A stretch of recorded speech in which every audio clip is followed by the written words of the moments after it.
Hi, this is Evan at Tiny Workshop. I want to talk about edge finishing for leatherworking. I started with this little puny machine. Doesn't have a lot of power.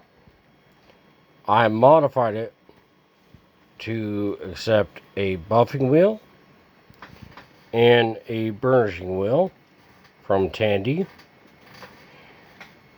Then I also took this old Craftsman grinder, modified it with, I think, Harbor Freight drums, the rubber portion,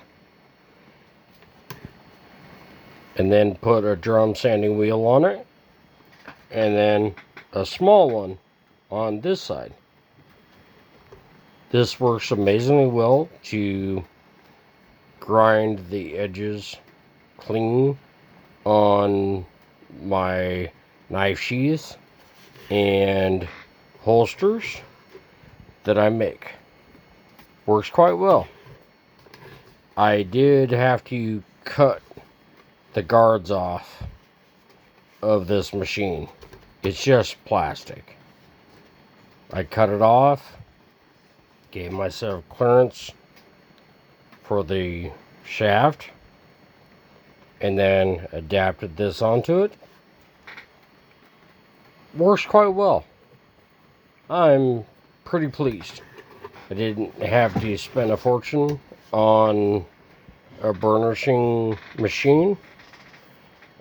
This one I bought maybe 15 or 20 years ago for maybe 30 bucks. This one was given to me, and then I just cut these pieces off so I had clearance for the drums. Just something I thought I would share. Works well for me, and I have hardly anything into these. Thanks for watching, ladies and gentlemen, and have a good night.